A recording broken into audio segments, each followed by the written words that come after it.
participants. Yes, ma'am.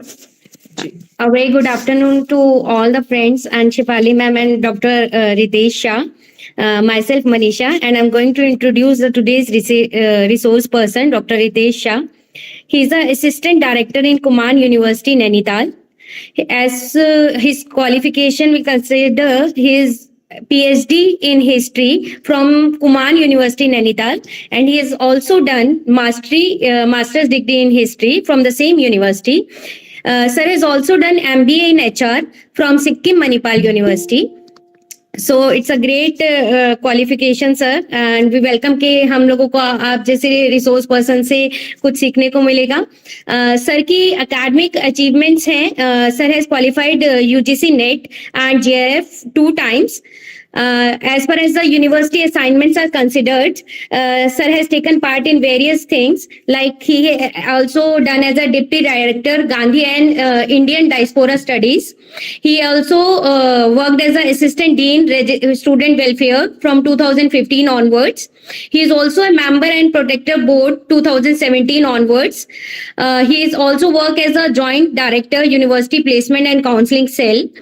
As far as the members of organizations and government committees are considered, sir is a member of District Plantation Advisory Committee. Sir is also a member of District Forest Fire Safety Committee.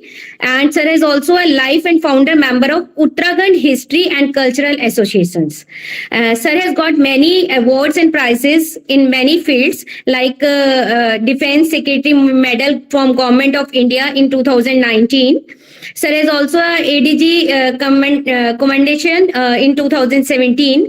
Sir has got second prize in Winter Carnival photo competition and second prize in World Photography Day, which is celebrated in it is Amar Ujala Group from leading Hindi newspaper.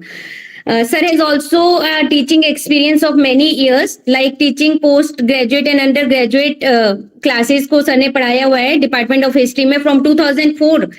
Sir is teaching in that department, and lectures of e-learning in Uttarakhand, land and people, history, growth, and Nainital in various orientation program and refresher course. Sir has devoted his lecture in that. Sir का research experience 2001 से sir ने जब अपनी PhD की हुई है तब से स्टार्ट किया हुआ है, एंड सर ने बहुत सारे रिसर्च स्कॉलर्स में PhD में सुपरवाइज किया है. 1 is awarded, 1 is submitted, and 5 research scholars are pursuing under sir. So thank you, sir. Thank you so much. Thank you, Shifali ma'am, for giving me such an opportunity to introduce such a renowned person who is between us. Thank you, ma'am. Thank you, ma'am. Thank you, Shifali ma'am. Thank you so much for providing me this opportunity to interact with new friends from different parts of the country. And thank you, Manisha ma'am, for this generous introduction. Thank you so much.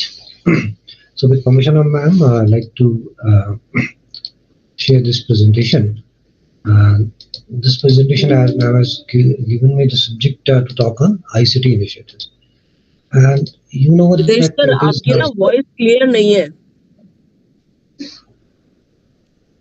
Let me check. Is it fine now, ma'am? हाँ जी, अब ठीक है sir.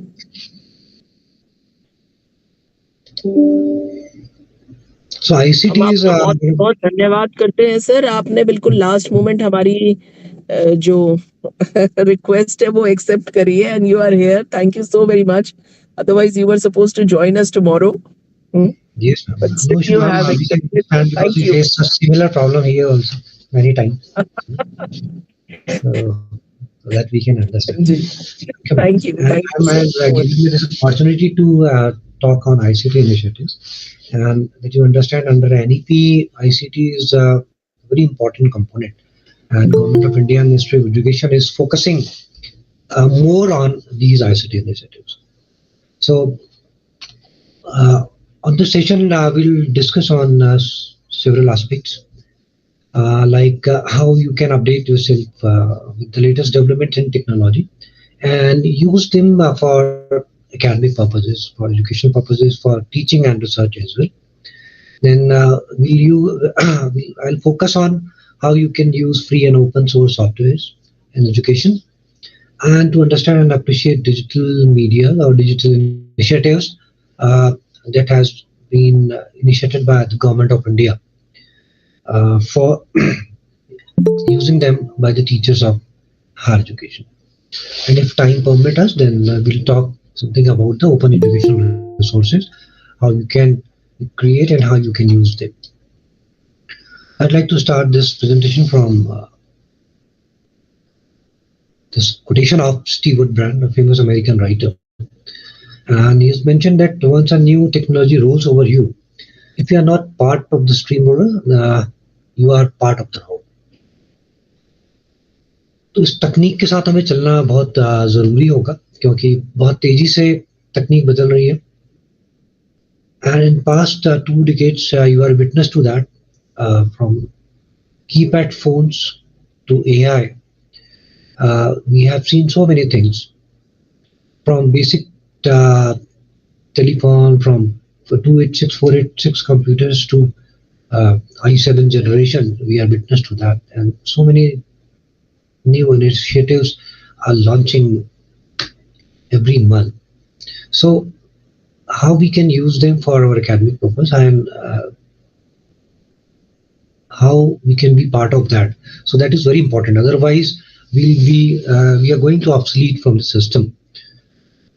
So I'd like to share a small story with you. It's a frog story. It's a frog sitting somewhere in a forest. It looks like other frogs, जैसे बाकी थे वैसे ही लगता था, but he was having a genetic fluke. And because of that genetic fluke, what happened, what he perceives his surroundings, and on the basis of that perception, the action that frog takes, there was a difference of 1 second. सिर्फ 1 second का अंतर था, जो देखता था उसके बाद जो एक्शन लेता था. तो हुआ क्या कि हर बार जो मिस इन्फॉर्मेशन थी, because the frog dependent on flies, और 1 सेकंड में तो फ्लाई आगे निकल जाएगी. तो जो उसने देखा और जो उसने एक्शन लिया, उसमें there was a time gap, or we can say that he was not updated like other frogs. So what happened eventually, he was weakened by hunger, and further that frog died. So the crux of this story is the people, those are going to update themselves in this fast changing digital era, so they will survive. And that is very key aspect in the scenario of this new National Education Policy 2020 as well. Because we are going to face such a smart generation, and you can see that आपने अपने घर में भी देखा होगा कि बच्चे कितने स्मार्टली मोबाइल फोन्स को और जो टेक्नोलॉजिकल गैजेट्स है उनको, इलेक्ट्रॉनिक गैजेट्स को यूज कर रहे हैं. एंड कई चीजें हमें नहीं आती तो बच्चे ही हमें बता देते हैं कि how you can use these applications और programs. So the generation that we are going to deal with it is very acquainted to use all these technology easily. लेकिन हमने जो देखा है, हमने इस बेसिक टेलीफोन से इस स्मार्टफोन तक हम पहुंचे, इस हैंडहेल्ड कंप्यूटर तक हम पहुंचे. तो इस डिजिटल एरा में जो चेंज आया है, हम उसके एडॉप्शन के साथ आगे बढ़े. तो इसी तरीके से हमें भी अपनी एडेप्टेबिलिटी बढ़ानी है in terms of this technology and this all these ICT initiatives. Those are very important in the light of National Education Policy 2020. As the mandate of MMC UGC, it talks about Education 4.0. It talks about 1G to 5G. कि हम 1G use करते करते आज 5G में हम पहुंचे, और जल्दी ये भी कहा जा रहा है कि भारत शायद पहला देश होगा जो 6G को लॉन्च करेगा. तो इसी कंटेक्स्ट में एजुकेशन में भी काफी चेंज आया. जब हम बात करते हैं एजुकेशन 1.0 की, तो एजुकेशन 1.0 के बारे में अगर कहा जाए तो उसको कहा जाता था centuries of experience with memorisation. याद किया और एग्जाम में लिख के आ गए. देन comes Education 2.0 और Education 2.0 was internet enabled learning. कैसे कैसे दुनिया में चेंजेस आए, कैसे टेक्नोलॉजी को लोगों ने अडॉप्ट किया, वो हम आगे की एक स्लाइड में डिस्कस करेंगे. उसके बाद एजुकेशन 3.0 आती है और उसमें बात थी कि कंज्यूमिंग एंड प्रोड्यूसिंग नॉलेज.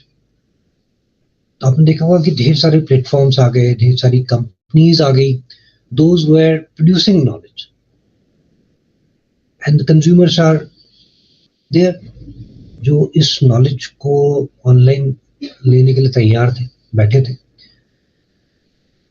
और अभी हम अगर बात करें तो in the present scenario we are dealing with education 4.0 where we can say the empowering education to produce innovation.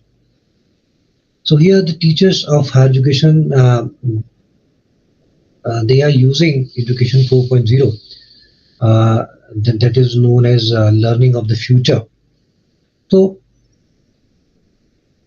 we need to empower ourselves because we are educators, and through education we are not only going to disseminate the quality education but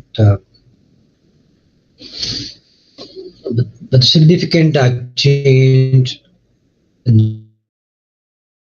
this scenario as well with the help of innovation, and that teachers can do. So why this framework there was a requirement of this framework. अगर हम बात करें 19th century की, तो वो एक तरीके से एग्रीकल्चर इकोनॉमी थी. जब तक यूरोपियन कंट्रीज में इंडस्ट्रियल रेवोल्यूशन शुरू नहीं हुआ था, सारा का सारा जो दारोमदार था वो एग्रीकल्चर इकोनॉमी में था, और उसके बाद इंडस्ट्रियलाइज इकोनॉमी ने उसकी जगह ले ली. तो उस इंडस्ट्रियलाइज इकोनॉमी में वो लोग सर्वाइव किए जिन्होंने टेक्नोलॉजी सीखी, जिन्होंने मशीन्स पे काम करना सीखा, जिन्होंने इंडस्ट्रीज सेटअप की, वो लोग इसका बेनिफिट लेके आगे बढ़ गए.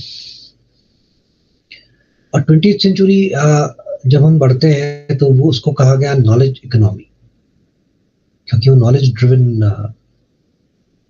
इकोनॉमी थी, और जिसके पास ज्ञान था, जिसके पास वो नॉलेज थी, उसने होल्ड किया.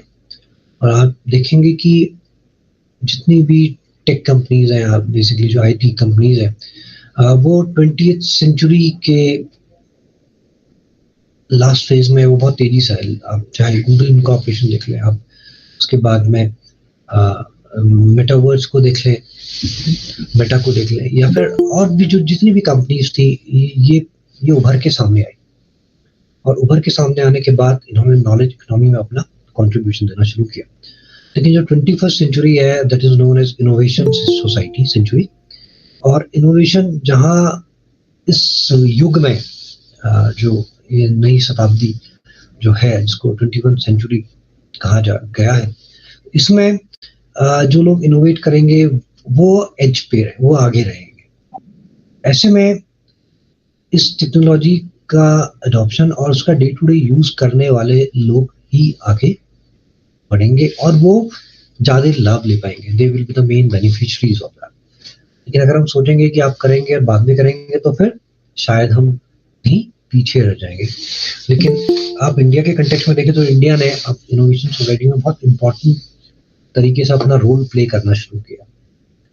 सारी बड़ी कंपनीज जितनी भी आईटी सेक्टर्स में हैं, they are led by Indians.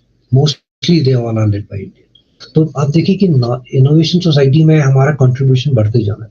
तो ऐसे में जो हमें लोग चाहिए, तो उनको भी हमें यूनिवर्सिटीज में अकॉर्डिंगली तैयार करना है. अगर आप देखें कि इस टेक्नोलॉजी ने कैसे लाइफ चेंज की है, तो मैं I like to show you this slide. आप देखेंगे कि 100 मिलियन कस्टमर्स तक पहुंचने में चीजों को कितना समय लगा. So when we talk about the basic telephone, जो आपने BSNL का जो टेलीफोन था, it took 75 years to reach 100 million customers. World wide web आई. रे टॉमलिंसन ने जब इसको इनोवेट किया तो उन्होंने भी नहीं सोचा होगा कि शायद इतनी तेजी से इतनी चमत्कारिक तकनीक बन जाएगी. www took only 7 years to reach 100 million customers. Facebook को और कम समय लगा, 4 साल में ही वो बहुत पॉपुलर हो गए. इंस्टाग्राम को उसका आधा समय लगा। और अगर आप पोकेमोन गो को देखें, it's a very popular game amongst kids, इसको सिर्फ 1 महीना लगा। तो आप देख सकते हैं कि जनरेशन टू जनरेशन कितना चेंज आया है, लोगों ने कैसे चीजों को एक्सेप्ट किया। और हमारा जो यूनिवर्सिटी और कॉलेजेस में जो स्टूडेंट्स आ रहे हैं, they are from the Pokemon go generation. तो हमें उन स्टूडेंट्स को डील करना है, those are very active in using these initiatives. तो ये जो डिस्कवरी हुई थी 1940 में, it was a significant work that was discovered through vacuum tubes. और जब आप देखें कि जो पहला कंप्यूटर बना था ENIAC, वो 17,400 वैक्यूम ट्यूब्स को मिलाकर बना था। It was a huge machine but able to calculate some basic things. और चेंज आया दुनिया में, ट्रांजिस्टर्स आए, इसने साइज को आज छोटा कर दिया। और इसी साइज की वजह से जब ये ट्रांजिस्टर रेडियो में लगे तो रेडियो रिड्यूस हो गया, वो घर से अब लोगों के कंधे और पॉकेट में आने लगा। और एक पॉपुलर टर्म यूज हो गया ट्रांजिस्टर रेडियो के लिए। तो आप सब लोगों ने वो समय देखा है जब ट्रांजिस्टर हम कहते थे रेडियो को। उसके बाद पेंटियम चिप आई और पेंटियम उसका इंटीग्रेटेड सर्किट्स आए, इंटीग्रेटेड सर्किट्स ने साइज को और छोटा किया। पेंटियम की चिप्स आई, इन्होंने कंप्यूटर को भी और छोटा बना दिया। और उसके बाद हम जो प्रेजेंट सिनारियो है उसमें हम कोर i7 चिप यूज कर रहे हैं, जो कि नाखून से थोड़ा बड़े, अंगूठे के नाखून से थोड़ा बड़े साइज की है। इसने कंप्यूटिंग को और आसान कर दिया, इसने चीज़ों को बहुत इजी कर दिया। और आप देखें कि you are having a pocket friendly computer with you, आपका मोबाइल ऐप जिसमें सारे आप काम कर रहे हैं। तो ये जो इनिशिएटिव्स हैं जो हायर एजुकेशन में जो हम लोग यूज कर रहे हैं, जल्दी ही ये बहुत इंपॉर्टेंट पार्ट बनने वाले हैं। तो let's just talk about it, like now we are using artificial intelligence, बहुत डिस्कशन इसमें चल रहा है। और इसका एक ये भी एक पार्ट हमें देखने को मिल रहा है अपने सिस्टम में भी। Then the machine learning, so AI and ML, machine learning, it's being increasingly used in higher education for personalized learning. आप असेसमेंट मेथड्स में इसको यूज कर सकते हैं, एंड आप इसका इस्तेमाल कर सकते हो रियल टाइम फीडबैक लेने में। Artificial intelligence will help you out in arranging your day to day task. और जो यूनिवर्सिटीज हैं, जो इंस्टीट्यूशंस हैं, they can use AI powered chatbots, ताकि स्टूडेंट्स को इमीडिएट उनका सॉल्यूशन मिल सके उनकी प्रॉब्लम्स के लिए, regarding exam, admission, course and other things. Then the blockchain technology जो बहुत तेजी से आ रही है, and it is now being used in higher education to secure student data, create tamper-proof credentials and facilitate student mobility. क्योंकि अब आप देख रहे हैं कि आपके पास ABC है, you are having academic bank of credit transfer है। तो इतने बड़े लेवल पे कोई स्टूडेंट छोड़ के दूसरी यूनिवर्सिटी में जा रहा है, तो how we can track the record of it. या कोई हमारी यूनिवर्सिटी छोड़ के आपकी यूनिवर्सिटी में आ रहा है, आप कैसे चेक करें? तो सारा डेटा जो है it is being arranged by blockchains. Then the gamification, the use of game design element in non game context. क्योंकि आप देख रहे हैं कि बच्चे जो है, वो जनरेशन है, वो गेम में ही ज्यादा इंटरेस्टेड है, बहुत से गेम्स के थ्रू वो कर रहे हैं। तो ऐसी गेम डिजाइन एलिमेंट भी हायर एजुकेशन में आ रहा है to engage learners. And gamification is being used in higher education to create immerse and engaging learning experience. Then virtual reality and augmented reality, so AR/VR technology के जरिए हम बात कर सकते हैं कि हायर एजुकेशन में जो आप इनोवेशन कर सकते हैं to create immersive and interactive learning experience, specially in the field of medical engineering, architecture में तो करते ही, बट नॉर्मल सब्जेक्ट में। तो अगर आप चाहें, जैसे कोई बच्चा आपसे पूछे कि वो देखना चाहता कि कैसे एक जेट प्लेन या मैं उसका एक्सपीरियंस हो सकता है, तो that can be done through virtual reality. आप उसको इमीडिएटली उसका एक प्रैक्टिकल एस्पेक्ट आप दे सकते हैं through virtual reality. Then we'll be using learning experience platforms. और learning experience platform जो है LMS की जगह देंगे learning management system की. और बार बार जो ये UGC का जो फोकस है वो लर्निंग मैनेजमेंट प्लेटफॉर्म और सिस्टम्स की बात कर रहे हैं कि स्टूडेंट्स को मटेरियल हम कैसे प्रोवाइड कर सकते हैं. So learning experience platforms are those software platforms. Those are providing a personalized learning experience to students through artificial intelligence, through virtual reality and machine learning. और उसके बाद प्रेडिक्टिव एनालिसिस का भी इस्तेमाल बढ़ रहा है. और प्रेडिक्टिव एनालिसिस जो है basically it's for data mining. और जो इंस्टीट्यूशंस हैं जो कि आपको नैक करना होता है और ढेर सारा डेटा गवर्नमेंट हमसे मांगती है. तो for that we can create a statistical algorithm through predictive analysis. और जिसमें हम ये तक भी हम देख सकते हैं कि स्टूडेंट का आउटकम कैसा है. वी कैन आइडेंटिफाई स्टूडेंट्स जो कि ड्रॉप आउट हो सकते हैं, उनको हम कैसे इंगेज कर सकें. So this upcoming technology we can do that. And so robotic process automation also. So through robotic process automation software robots जो होंगे वो ऑटोमेटेड रूटीन टास्क करने में हमें मदद करें. बिकॉज आप सबको पता है कि जब हम कॉलेज में रहते हैं तो हमारे पास ढेर सारे काम होते हैं.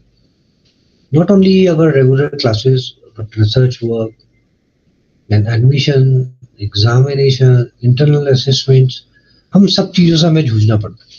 तो इस सब के लिए ग्रेडिंग, डेटा एंट्री और अदर एडमिनिस्ट्रेटिव टास्क के लिए रोबोटिक का process automation will be we are going to use in near future. तो ICT इनिशिएटिव्स की जरूरत पड़ी क्यों और क्यों इसको इतना फोकस किया जा रहा है. तो started through out the world. और जब इस पे बाकी दुनिया के लोगों में, बाकी बड़ी यूनिवर्सिटीज में जब काम होने लगा तो यूनेस्को ने देखा कि जो अंडर डेवलपिंग कंट्रीज है, जो डेवलपिंग कंट्रीज हैं, उनके लिए भी एक ऐसा मेजर होना चाहिए. तो उन्होंने गवर्नमेंट के सामने एक बात रखी कि measuring ICT in education is therefore important to inform policy makers in setting national priorities and developing ICT education policy. तो आप देखते हैं कि 2002 के बाद से आप इंटीग्रेशन बढ़ने लगा आईसीटी का एजुकेशन और specially in higher education. Government ने बहुत से इनिशिएटिव, यूजीसी ने बहुत इनिशिएटिव लिए, introduction of MOOCs, Swayam courses. और उसके बाद आप देखें कि आपकी जो नेशनल एजुकेशन पॉलिसी 2020 में है तो उसमें प्रायोरिटी सेट की गई है.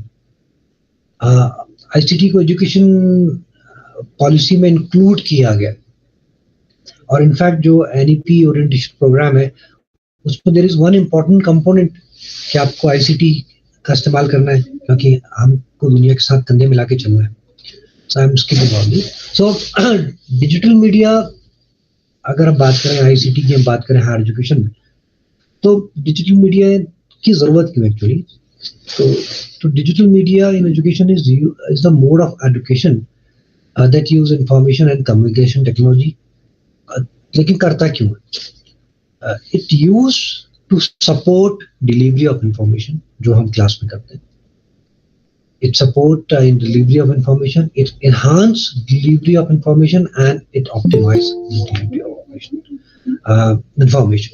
तो जो हम क्लासेस में पढ़ाते हैं, जो पढ़ाने का हमारा तरीका है, उसको सपोर्ट, उसको एनहांस और उसको ऑप्टिमाइज करने में आपकी मदद करता है. और इसको यूज करने के बाद you can say that it can lead to improve learning and better learning teaching environment or your method that you are going to teach to your students.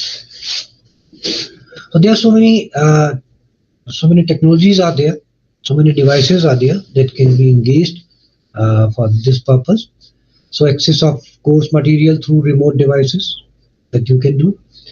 There are so many online repositories are there that can be used to support, enhance and optimize your teaching through lectures, course materials and with the help of digital libraries. online cloud-based academic management system that has been provided by the universities concerned and through the UGC initiatives, and the employing of flipped classroom concept where you can use both online and offline mode to teach your students, and making use of handheld computer. Handheld computer is a mobile phone, a smartphone that you're having with you, and with the help of computers, audio players, projector devices, smart devices, smart boards, you can engage your students in teaching with ICT initiatives. So why it is required? So it is required to enhance learning experience and providing new set of skills. You can reach more students with massive open online courses, और हम दुनिया की सबसे बड़ी population है, और इस बड़ी पॉपुलेशन में सब लोगों के पास अपॉर्चुनिटी नहीं है कि वो बड़ी बड़ी यूनिवर्सिटीज में जा पाए. ऐसे में स्टूडेंट्स को एंगेज करने के लिए we need to use MOOCs courses so that we can not only we can teach them, but we can check their growth. We can check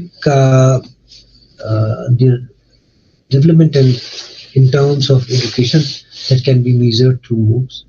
Then facilitating the training of faculties, as VPS Mahila University is doing that through this program. It helps us is minimizing costs and saving time associated with information delivery and automating regular day-to-day tasks. अभी हम लोग अलग अलग जगह बैठे हुए, अगर हम सब लोग ट्रैवल कर रहे होते तो ढेर सारी कॉस्ट अपना होती, तो अब लोग कॉस्ट बची, ट्रैवल टाइम बचा. ऐसे ही आप स्टूडेंट्स के साथ भी कई चीजें आप उसको कर सकते हैं जिसमें कि कॉस्ट कटिंग भी होगी और टाइम भी सेव होगा, और आप कई असाइनमेंट साथ में भी कर सकते हैं. And it will improve the administration of institution to enhance the quality and efficiency of service. The students are our clients, and we need to deal with them like that only. So improving the administration of distribution is again very important thing, क्योंकि जो university का जो setup है वो कई बार provide नहीं करा पाता चीजें बच्चों को. ऐसे में ICT majors will, or the use of digital media will be there to benefit the students. So digital media is another thing. It's a learner centric. So here we use learner centric approach. पहले हम लोग एक तरीके से teacher centric approach पर रहते थे कि जो हमें प्रोफेसर जो क्लास में बताते थे, we need to note them down and read accordingly. लेकिन digital learning it's a learner centric, और आपके पास अपॉर्चुनिटी है कि आप सारे स्टूडेंट्स तक अपनी रीच बराबर रख सकते हैं, because all human beings they are different and they are having their own horizon. हर एक का अलग लेवल है. हमारे हाथ की तो 5 उंगलियां भी बराबर नहीं, तो ऐसे में सारे स्टूडेंट्स कैसे बराबर हो सकते हैं? तो so digital media will help us to reach each and every student. अगर किसी की जरूरत ज्यादा है तो उसको हम ज्यादा बेहतर तरीके से बता सकते हैं, कम है तो उसको हम ज्यादा कनेक्ट कर सकते हैं. ठीक है, तो इट इज विद अस. तो एक लर्नर सेंट्रिक अप्रोच की बात जो डिजिटल मीडिया के माध्यम से हो सकती है. Digital content allow learner to access content on their own terms. आपने दिया उसमें अपने हिसाब से करके दे सकते हैं जब उनके पास टाइम हो, क्योंकि जो एरियाज हैं जो दूर है,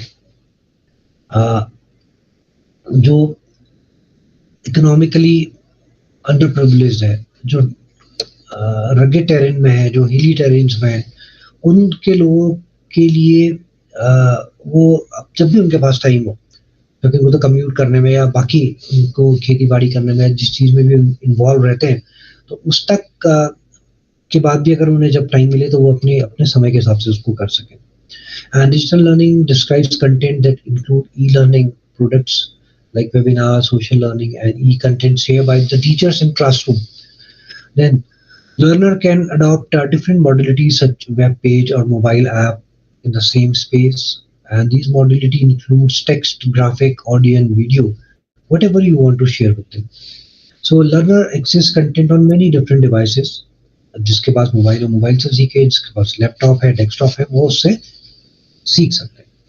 and you can say that in future this content will be available on more devices. अब देख रहे हैं कि Microsoft is working on HoloLens, Google is working on Google Glass, so there will be a head mount computer. और उस glass के through या उस स्पेक के थ्रू जब लर्निंग है तो वर्चुअल रियलिटी के थ्रू भी आप उसका इस्तेमाल कर सकते हैं. Then there will be a personalised learning at own pace, और आप सारे स्टूडेंट्स को एक साथ आगे लेके जा सकते हैं अलग अलग से ध्यान देकर.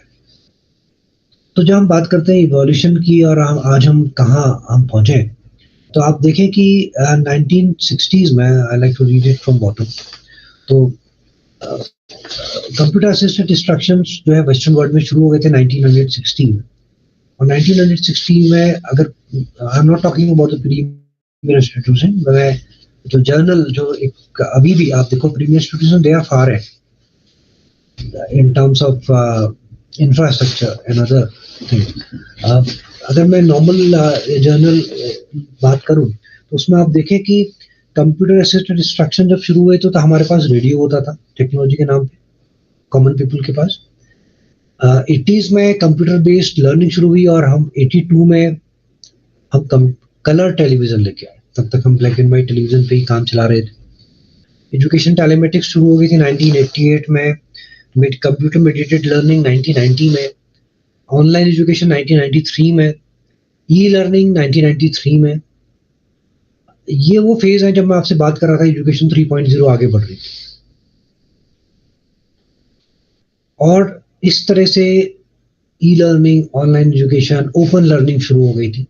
और हम यहाँ पर टेक्नोलॉजी के नाम पे, मैं I am talking about India, technology के नाम पे हमारे पास जो एडवांस टेक्नोलॉजी इस वक्त हम लोग यूज कर रहे थे, दैट वाज पेजर, जो कि दुनिया की बाकी जगह से खत्म हो चुका था.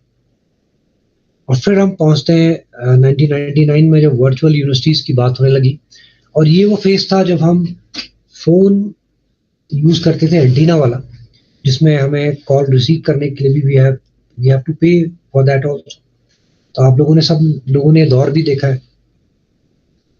और सब एलएमएस की बात होने लगी. और आज अभी भी हम लोग एलएमएस की बात कर रहे हैं. और western world they started LMS in 1999, वो पिछली सदी में ही कर चुके थे. Then virtual campuses were started और massive open online courses they have started in 2008. तो यहाँ पर थोड़ा गैप अप कम हुआ. और जब ये मैसिव ओपन ऑनलाइन कोर्सेज हो रहे थे तो हमारे पास नोटिफिकेशन आता है 2014 में UGC का कि now you need to use MOOCs for students, और you need to use these in your universities. तो हम उस समय में हम पीछे चल रहे थे. लेकिन अभी आप देखें कि आप बात करें जो भी अपडेटेड AR VR टेक्नोलॉजी की बात है, ब्लॉकचेन्स की बात है, या फिर आप बात करें AI की, तो अभी हम we are now at par. अब जो दुनिया में चल रहा है वो हम उसके साथ चल रहे हैं. ऐसे में हमारे पास ढेर सारी अपॉर्चुनिटीज हैं and we need to grab those opportunities. और अगर हम बात करें NEP की, तो NEP 2020 is focusing on so many aspects, and but my focus is on ICT itself. और NEP 2020 it talks about the increased use of technology with equity. वो बात कर रही है कि टेक्नोलॉजी विद इक्विटी होनी चाहिए और there will be an increasing role of ICT in higher education. And NEP talks about the impact on higher education. और देखिए कि उनका मानना क्या है. अब मैं इसको लाइन बाय लाइन पढ़ूंगा ताकि आप इसको और अच्छे से समझें. सो वो कहते हैं कि the new policy focuses on online and e learning. तो there will be more focus on online and e learning. वो कहते हैं कि education has been more of a brick and mortar approach rather than the technological approach. अगर आप बात करें कोविड-19 period से पहले की, तो now you can draw a sketch. उस सिनेरियो को आप देख सकते हैं कि 19 से पहले हम कितना टेक्नोलॉजी को यूज कर रहे थे. कोविड आने के बाद there was a paradigm shift और हम सब लोग एक तरीके से फोर्स हुए इस टेक्नोलॉजी को अडॉप्ट करने के लिए. और हम अपने वो traditional chalk and black board से थोड़ा आगे निकल करके अब हम टेक्नोलॉजी की तरफ बढ़ने लगे. Again, they are saying that online education will play an extensive role to bridge the gap between students and the institutes. And again, they are saying that in education, what is complementary today will become core. So it is complementary. Today itself, it is complementary for you. अगर आप अच्छा कर लेते हैं, तो आप आगे बढ़ जाएंगे. नहीं करते, सोचेंगे कुछ टाइम के बाद देखेंगे, तो तब थोड़ा टेक्नोलॉजी और आगे भाग चुकी होगी और तब ये मजबूरी हो जाएगी. अभी देखिए मजबूरी कैसे बन गई है. अब अगर आप देखें कैरियर एडवांसमेंट स्कीम का फॉर्म अगर आपने देखा होगा 2018 यूजीसी रेगुलेशन, तो उसके बाद जो आया है उसमें प्रमोशन के लिए अदर देन द पब्लिकेशन और the other work you are doing, there is a column जहां उन्होंने लिखा कि कितने OER और कितने MOOCs कोर्स आपने प्रिपेयर किए. So now you need to prepare your own programs. You need to create your open educational resources अगर आपको आगे बढ़ना है. और फिर वो आगे कहते हैं the virtual world will become more real than the real world with digital and video centric approaches. आप देखें कि वो क्या बात वर्चुअल वर्ल्ड की कर रहे हैं. और जब वर्चुअल वर्ल्ड की बात करते हैं तो दुनिया में बहुत काम हो रहा है. और फेसबुक जैसी कंपनी ने भी अपना नाम मेटा कर लिया क्योंकि मेटावर्स की बात हो रही है. When you will be having your own avatars.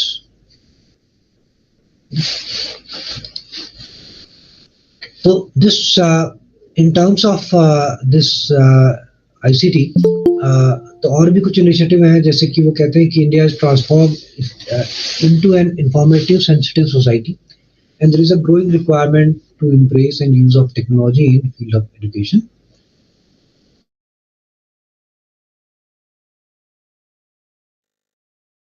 और वहाँ learning, removing language barriers, increasing access as well as education planning and management. तो ये जो नई पॉलिसी है इसका बहुत फोकस है extensive use of technology, especially in teaching and learning. और जहां हम समानता की बात करते हैं तो वहां पर हम लैंग्वेज बैरियर्स तोड़ करके, क्योंकि जो कंटेंट है the content that is being provided by the government initiatives through government initiatives, they are in many languages. तो अगर कोई चीज अच्छी है, अगर वो पंजाबी में है तो उसका हम असमी में यूज कर सकते हैं. If it is in Bengali then we can convert into Marathi and that can be shared with the students of Maharashtra. So language barriers भी के जो थे वो भी दूर होके इसकी एक्सेस सारे स्टूडेंट्स सब जाए.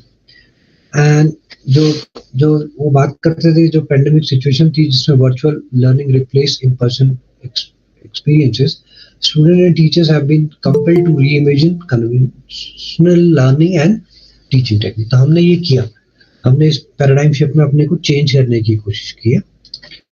और उसमें बात की गई है NETF की. This policy envisages the establishment of NETF, जो एक प्लेटफॉर्म होगा that is for free exchange of ideas on the uses of technology to enhance learning, assessment, planning and administration. NETF will provide independent evidence-based advice to state and central governments on the uses of technology-based interventions. And it built a proper infrastructure in educational technology. It will also envision strategic thrust area during the domain and articulate new direction for research and innovation through ICT. NETF के ढेर सारे functions हैं और इसका basically technology का integration कैसे होना है तो उस पे ये बात करेंगे और नई पॉलिसीज को कैसे लेके आएंगे. और एक और जो फोकस है that is on AI, the adoption of AI. सो अब देखेंगे कि after adoption of AI now we are moving towards deep learning, then automated tasks, data ingestion, cloud computing, the more use of cloud computing, then the quantum computing and chatbots.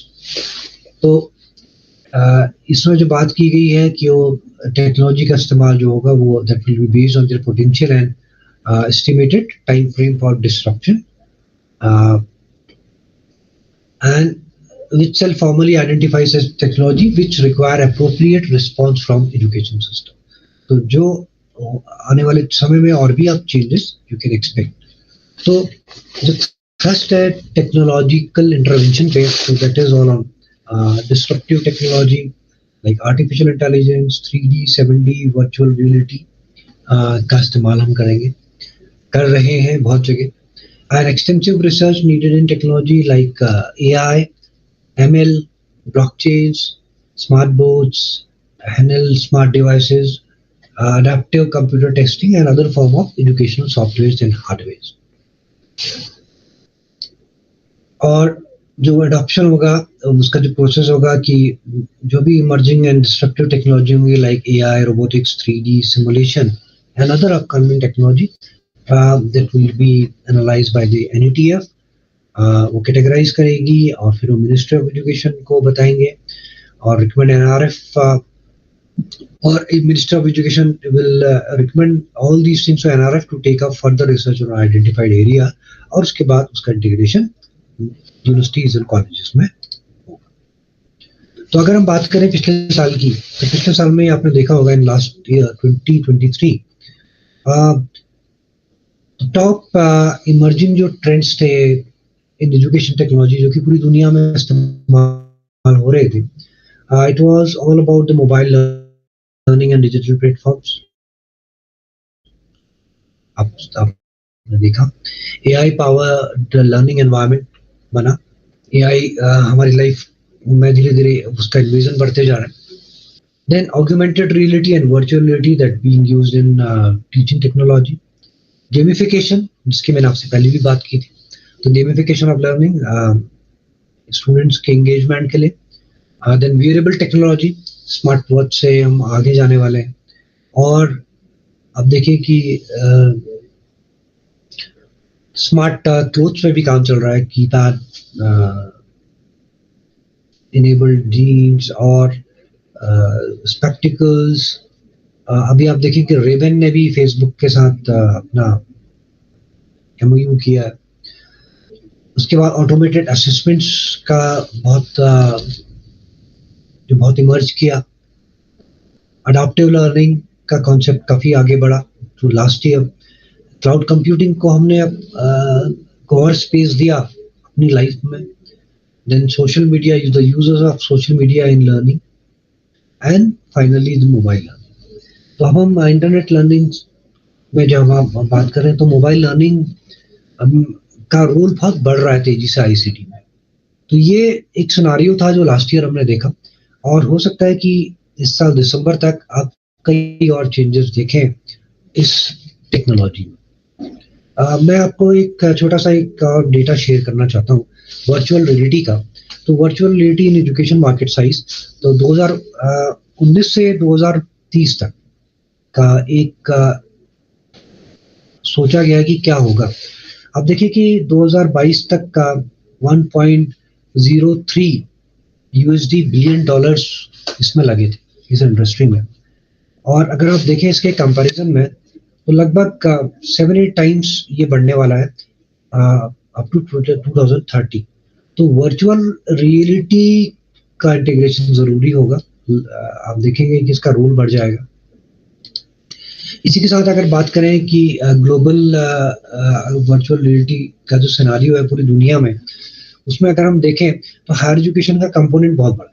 सबसे ज्यादा higher education में use हो रहा है, vocational में सबसे कम. और अगर आप बात करें कि क्लास 12 तक, तो वो भी एक मेजर चंक है. But the maximum uses of this technology are being undertaken in higher education. तो हायर एजुकेशन में जिसको हम लोग डील कर रहे हैं उसमें सबसे ज्यादा इसका रोल देखने को मिला. और अगर हम इसमें कई स्टडीज भी हुई हैं, तो इसमें अगर आप देखें कि एक्सीलरेटेड लर्निंग की अगर बात करें, अगर हम AR टास्क देते हैं तो हाई कॉग्निटिव एक्टिविटी होती है. तो इस तरह के काम भी हुए हैं. अगर हम देखें कि कई जो हैं, like to land you to this platform. और AR VR apps जो learning के लिए आए हैं, जैसे Cure है, Plantail है, then म्यूजियम के लिए एक ऐप है जिसमें आप वर्चुअल रियलिटी से म्यूजियम विजिट करा सकते हैं. नियापॉट असेसमेंट के लिए जहाँ और मीडिया और वीडियो इंटरेक्शन आप कर सकते हैं. इसके अलावा सोलर एक्टिविटीज के लिए या फिर BBC का सिविलाइजेशन ऐप है हिस्टोरिकल ट्रेजर्स के लिए, ह्यूमन एनाटॉमी के लिए, गूगल अर्थ ज्योग्राफी और जियोलॉजी को समझने के लिए, देन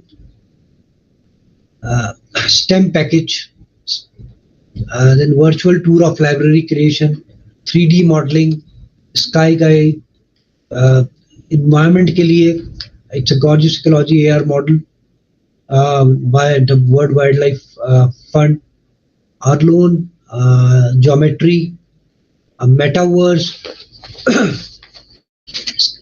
एनाटॉमी के लिए, केमिस्ट्री के लिए. There are so many new areas are emerging, और वो किस तरह से काम कर रहे हैं तो वो आप देख सकते हैं, है ना. तो आने वाले दिनों में ये हमारे लाइफ का और integral part.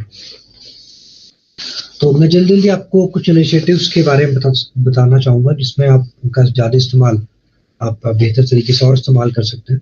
Because ministry of education ने थ्रू NMACIT मिशन उन्होंने कई इनिशिएटिव्स लिए हैं. I hope you must be using those initiative. अगर नहीं है तो उनको आपको करना चाहिए. देखिए जैसे ये अपने नोटिफिकेशन थे UGC के, वो बात कर रही थी MOOCs की. उसके बाद मल्टीपल एंट्री एग्जिट सिस्टम की उन्होंने बात की, तो वहां पर ही उन्होंने बात करनी शुरू कर दी थी MOOCs कोर्सेज के बारे में.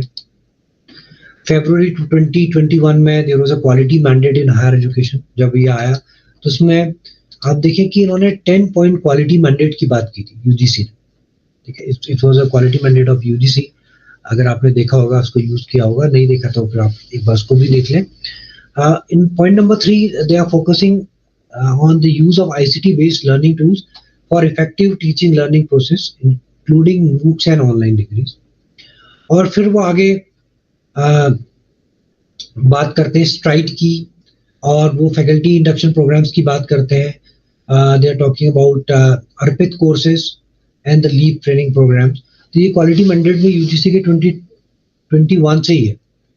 तो इसके बाद आप देखें कि कई इनिशिएटिव्स गवर्नमेंट ने लिए हैं. As you all know that Swayam is a very important initiative.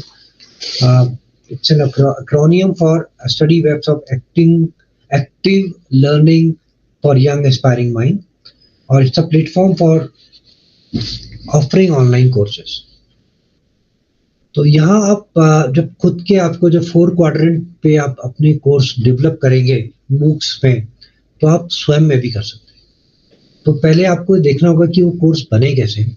For that you need to log in to स्वयं. अगर आपने अभी तक नहीं किया है तो एक बार जाके करिए, एक बार जाके देखिए कि कोर्स कैसे बने, उनका इंटरफेस क्या है, उनके प्रोग्राम POs के हैं. तो एक बार उसको देखेंगे तो यू कैन अंडरस्टैंड, और further you can have a plan to how you can create. आपको करना चाहिए. ठीक है, तो इसमें ढेर सारे नेशनल कोऑर्डिनेटर्स हैं. For us UGC is one of them, जिसमें कि स्वयं कोर्सेज है रीजनल लैंग्वेज में, तो आप रीजनल लैंग्वेज में भी कोर्स क्रिएट कर सकते हैं. Then another initiative is CEC, consortium और एजुकेशन कम्युनिकेशन. ये 1991 में स्टैब्लिश हो गया था, और टेलीविजन के ढेर सारे प्रोग्राम जो आप देख रहे हैं स्वयं प्रभा पे और चैनल्स पे, तो वो CEC उनको क्रिएट कर रहा है. तो ये it's a UGC inter university centre, और इसमें जो ढेर सारा ओपन एजुकेशनल रिसोर्सेज है वो आपके पास अब रेडीली अवेलेबल है, that you can use, that you can employ in your classes. जहाँ हम बात कर रहे हैं कि ICT के इनिशिएटिव्स की, तब छोटे छोटे इनिशिएटिव आप यहाँ से शुरू करके आप फाइनली आप MOOCs कोर्सेज तक जा सकते हैं जो आप खुद बनाएंगे on the basis of 4 quadrant approach. फिर देखिए एक another very important initiative of Swayam Prabha, where you can have 40 high quality education channels. और ये उन लोगों के लिए जो रिमोट एरियाज में है, जिनके लिए इंटरनेट एक प्रॉब्लम है, तो वो डायरेक्ट टू होम जो फ्री चैनल्स हैं उनसे वो DTH से ये स्वयं प्रभा के चैनल्स देख सकते हैं। इसमें जो कंटेंट है वो हर दिन 5 बार रिपीट होता है, तो अगर एक बार छूट गया तो बच्चा दूसरी बार, तीसरी बार, चौथी बार उसको कवर कर सकता है। जैसा आप देखिए कि हायर एजुकेशन में की बात करें तो उसमें दो पार्ट्स हैं, higher education, school education. First is higher education, जहां आप देखें कि उन्होंने बुके बनाया हुआ है, like Vagish for language literature, Sanskriti for history culture philosophy, Prabodh for social behavioural sciences, Saraswat for education, Prabandhan for management communication, Vedic for law, like that, Kautilya for economics, commerce, Daksh for applied sciences, IGNO का channel भी है 2, स्पंदन for life sciences, Aryabhatta for physical and earth sciences. So these are the bouquets. This map, you can see the program schedule. You can have a link of these videos that can be shared with the students, so they can have their personalized learning. तो इसमें जो search करना है तो you need to click higher education and you can search your own subject, और जब आप subject click करेंगे तो you will find things like that कि आपको अंडर ग्रेजुएट के लिए चाहिए, यूजी प्रोग्राम है। उसमें आप देखें कि science and technology in early medieval India, the topics, अब इट डिपेंड्स कि which topic you will find, because आप देखें कि when you refine this search, when you go for UG courses, you can find that there are more than 5,000 courses. There are so many PG and other courses are also available that can be employed to teach students. आप देखें कि there is a huge list, और उस list में timing है, the time you can share. आप उस videos को क्लास में दिखा सकते हैं, उस वीडियो को आप स्टूडेंट्स के साथ शेयर कर सकते हैं. It's a wonderful thing. Then another is NDL, National Digital Library, और 3 करोड़ से ज़्यादा डिजिटल रिसोर्सेज वहाँ पर है. तो NDL के थ्रू आप न सिर्फ बुक्स बल्कि आप audio books, lectures, video lectures, presentations, notes, simulation, question paper solution, ये आप सर्च कर सकते हैं. For that you need to log in to NDLI, और आपके पास ढेर सारी अपॉर्चुनिटी है, अपने स्टूडेंट्स के साथ आप शेयर कर सकते हैं. फर्दर वो कैसे अपने कैरियर को प्लान कर सकते हैं, वो अपॉर्चुनिटी भी NDLI में है. देन स्पोकन ट्यूटोरियल्स, जब बात होती है कि वोकेशनल कोर्सेज के लिए, स्किल एनहांसमेंट कोर्सेज के लिए, तो जब आपको इस नेशनल एजुकेशन पॉलिसी में जब आप इनको लेना है तो you can employ these spoken tutorials also. So इसका अलग से टेस्ट भी आप करा सकते हैं. असाइनमेंट आपको लेना है, you can do that assignment through spoken tutorial. और spoken tutorial 10 minute long audio video tutorials and it's a free open source software, and you can see all these learning material, these are available in 22 languages. आपकी अपनी regional languages में भी है, और they are so easy, and after sharing them you can have their test on spoken tutorial platform. It has been developed by IIT Bombay. Another is FOSSEE. FOSSEE is another very important thing. From FOSSEE you can have different softwares for your own use, for use of your students, your PhD students, and through this you can have textbooks, companions, awareness program, conferences, training book, training program, workshops and all. So when you click this FOSSEE, so you can have so many softwares free of cost. जिसके लिए आपको जाना पड़े, जैसे Scilab है, Python. अगर आपको Python करना है, नॉर्मली हम R के लिए जाते हैं, हमको R सॉफ्टवेयर पे काम करना है, just you need to click this R, और यहाँ पर आप R ले सकते हैं. You can download R from here, it's free for you. अगर आप विंडोज में कर रहे हैं, विंडो में कर रहे हैं. In fact you have text book, companions are there, you have data analysis के लिए गाइडलाइंस वहाँ पर अवेलेबल है. So this opportunity is available through FOSSEE. So not only Python, but there are so many other softwares that can be used, like QGIS, Python, okay? Then virtual lab, and you must be using these virtual lab. तो इस virtual lab का इस्तेमाल आप simulation environment create करने के लिए कर सकते हैं. You can perform experiments, you can collect data for your research work also. So again, it's a very important initiative, and it is available in so many subjects that can be employed with the students. Another initiative is E-Yantra. It's again embedded system and robotics, and 1,62,000 students have been benefited through e-yantra. Then e-Pathshala, it is for the teachers, those are teaching at B.Ed colleges. तो उनके लिए यहाँ पर एक ढेर सारे material open educational resources available है, जो कि CIT और NCERT के सपोर्ट से लॉन्च हुआ था 2015 में.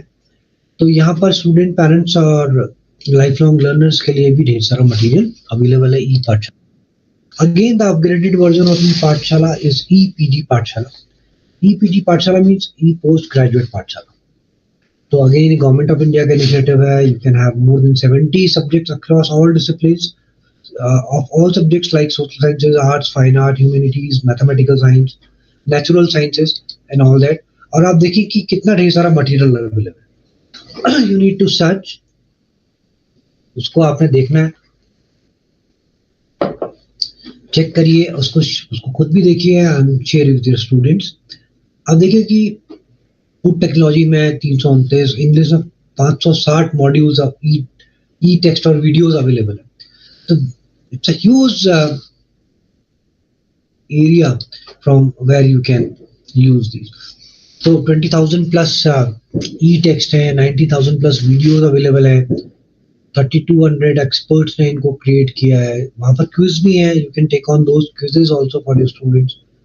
70 सब्जेक्ट्स के 723 पेपर्स हैं के अकॉर्डिंगली, जो सिलेबस के अकॉर्डिंगली कंटेंट अवेलेबल है दैट कैन बी एम्प्लॉयड. फिर उसी से एक जो ड्राइव किया है ई अध्ययन, और जो उसमें 700 से ज़्यादा ई बुक्स अवेलेबल हैं पोस्ट ग्रेजुएट कोर्सेज की. तो ये ई बुक्स की अवेलेबिलिटी आपके स्टूडेंट्स को भी हो सकती है. All these e-books have been derived from e-PG Pathshala courses. Then UGC का एक खुद का जो UGC MOOCs है स्वयं. फिर e-पाठ्या, ये भी एक वर्टिकल है e-PG Pathshala का. It's a software-driven course or content package that facilitates student pursuing higher education at PG level in campus mode or distance learning mode. तो दोनों के लिए एक ऑफलाइन एक्सेस बच्चों को मिल जाती है, जहां आप उनको आइडेंटिफाई करके क्यूरेटेड आइटम आप उनको प्रोवाइडेड करा सकते हैं. Another is e-Shodh Sindhu, another important initiative, जहां पर आपके पास 10,000 प्लस स्कोर और पीयर रिव्यूड जर्नल है, क्योंकि आपको अपने रिसर्च को भी आके लेके जाना है. And there are number of bibliographic citations, factual database is available. It is available with your universities. आप सोच सिंधु में जाइए, you can have access, क्योंकि आप प्राइवेट नेटवर्क से जाते हैं तो आपको either you have to pay fee or you can see only abstracts, but with the help of e-Soch Sindhu you can have direct access to more than 10,000 journals. एक और initiative है ई ज्ञान course of IGNOU. यहाँ भी आप देखें कि जो कोर्सेज हैं like BA course,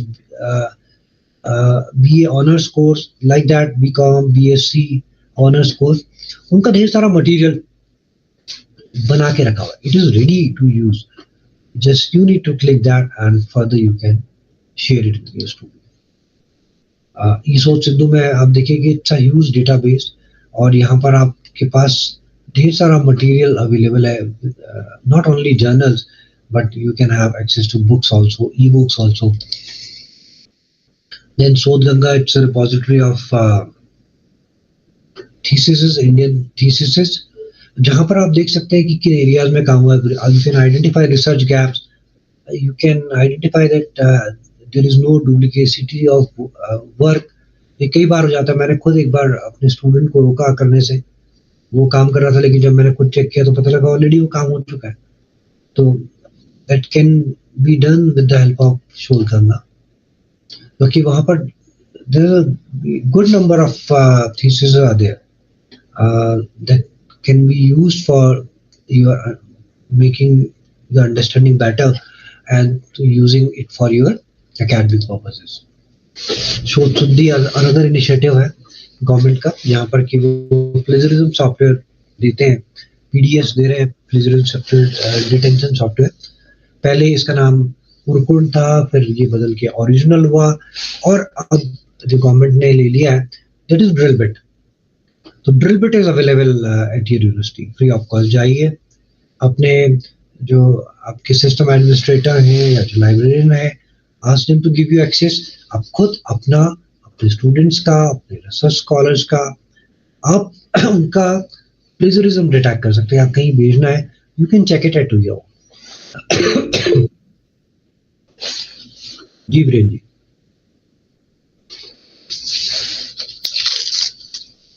Viren ji, you have raised your hand.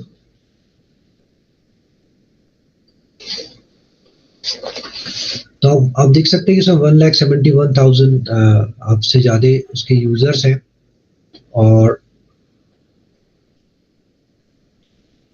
Level उसमें बहुत बड़ा लंबा पे आप देख सकते हैं कि February 24 तक जो डॉक्यूमेंट उसमें सबमिट हुए, ठीक है। तो it's a huge number and that you can use it freely.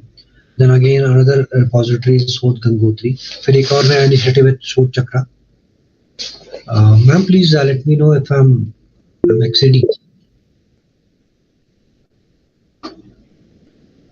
क्योंकि मुझे 3:30 तक बोला था, तो if I am exceeding then please let me know. तो मैं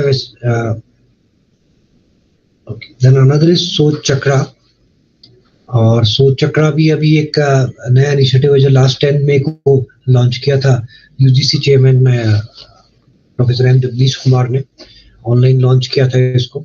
और ये एक तरीके से शोध चक्र है, मतलब इसमें स्टूडेंट के लिए तो बहुत कुछ है ही, आपके पीएचडी स्टूडेंट्स के लिए you can also monitor and your university can also interact with both of you, the research guide and the student. और वहाँ पर वो एक ही प्लेटफॉर्म पे आपको प्रोवाइड करा रहे हैं scholarly communication, video tutorials, virtual library. There is a reference management system is integrated with it in the form of Jotero software की मदद से, ताकि आप जो साइटेशन का काम है वो अच्छे से कर सके, आप रेफरेंसिंग आपकी गड़बड़ ना हो, ठीक है। जो आपका अनजाने में किया जाने वाला जो प्लेजरिज्म है वो बच जाए, तो that is available. You can generate, your student can generate plagiarism report from that. In fact, the journals, those are available at Shod Chakra. वो इन्होंने cross-ref open access से indexed है, ठीक है। वहाँ पर एक 5 GB का स्पेस मिलता है डेटा रखने के लिए, तो जोटेरो को तो इस्तेमाल आप पर्सनली भी कर सकते हैं। तो उसके बाद समर्थ पोर्टल है, और समर्थ पोर्टल में देख रहे होंगे कि गवर्नमेंट ने उसमें एडमिशन और फॉर्म्स बढ़ाने शुरू कर दिए हैं। फर्दर उसमें लीव मैनेजमेंट आपका स्टार्ट हो जाएगा, कैरियर एडवांसमेंट स्कीम, आपको कहीं जाना नहीं है, समर्थ पोर्टल पे ही आप कर सकते हैं। There is a knowledge management system, residence allocation system, आपका बजट बिल ट्रैकिंग सिस्टम, ठीक है, grievances management, library integration, all the thing will be integrated with Samarth portal, और समर्थ पोर्टल के थ्रू हम काम करेंगे। अनदर इज विद्वान, और विद्वान it's a networking platform for researchers और एकेडमिशियंस। तो इसमें आप देखें कि अवॉर्डीज और जो प्रोफेसर्स हैं उनके आपको यहाँ पर एक लिंक मिल जाएगा। इसमें 1,34,000 से ज़्यादा एक्सपर्ट्स आपके पास हैं। There are good number of academic publications and so many organizations are connected through Vidwan, and you can have your own Vidwan ID. Please create your Vidwan ID if you have not created yet. और इससे आप एक अपना networking भी कर सकते हैं। Then Vidya Mitra is another initiative. Through that, you can share quality material with your students. And this is an NMEI-CT project. और आप देखिए कि there is range of subjects, and these has been developed by CEC. आप देखिए कि CEC ने, IGNO ने इनको डेवलप किया है। और आप जैसे मैंने एक कोशिश की थी, मैंने एक ई-टेक्स्ट निकालने की, तो वहाँ पर आप देखिए कि देयर आर ऑप्शंस, ई-टेक्स्ट, ई-ट्यूटोरियल्स है, अवेयरनेस, वेब रिसोर्सेज, तो वो आप डाउनलोड कर सकते हैं। और देखिए इट्स अ क्वालिटी मटेरियल, और it's accurate, properly created material according to the syllabus. आप देखिए कि इसमें जो टॉपिक था वो चाइना, और उसका जो लेक्चर का टॉपिक है वो है ओपियम वॉर। तो इस तरह से आपको स्पेसिफिक का कोर्स मटेरियल मिल जाएगा, स्टडी मटेरियल मिल जाएगा, that can B use for teaching purposes, and further you can share it with your students. और अगर आप खुद भी कुछ क्रिएट कर रहे हैं, आप चाहते हैं कि आपका कुछ काम लोग देखें, तो आप वो भी क्रिएट कर सकते हैं। You can contribute your content through Vidyapitra. ये जाएगा MOU के पास और वहाँ MOE के पास, और वो इसको रिव्यू करने के बाद अगर उसमें कुछ सजेशन होंगे, चेंजेस होंगे, उसके बाद वो आपका कंटेंट और लोगों के लिए भी विजिबल होगा। इर्नेस भी एक और web based research information management system है जो कि इन्फ्लिपनेट ने इसको डेवलप किया, और IRINS support to integrate the existing research management system, जहाँ पर अब आप देखें कि वहाँ पर ORCID ID, Scopus ID, research ID, Microsoft Academic ID, Google ID for ingesting the scholarly publication from various resources. तो इनमें अपना गवर्नमेंट का है, और इनमें भी आप देखिए कि इतनी बड़ी नेटवर्किंग एक तरीके से आपकी हो जाएगी in the academic world if you are part of that. Then another is NPTEL, और NPTEL को आप देख सकते हैं कि it's the most access library of peer reviewed educational content in the world.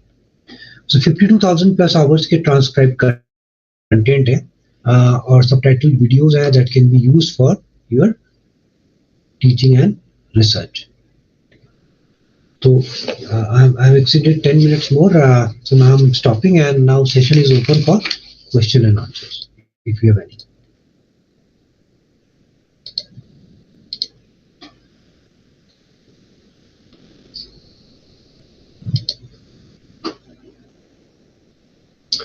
And you're most welcome for your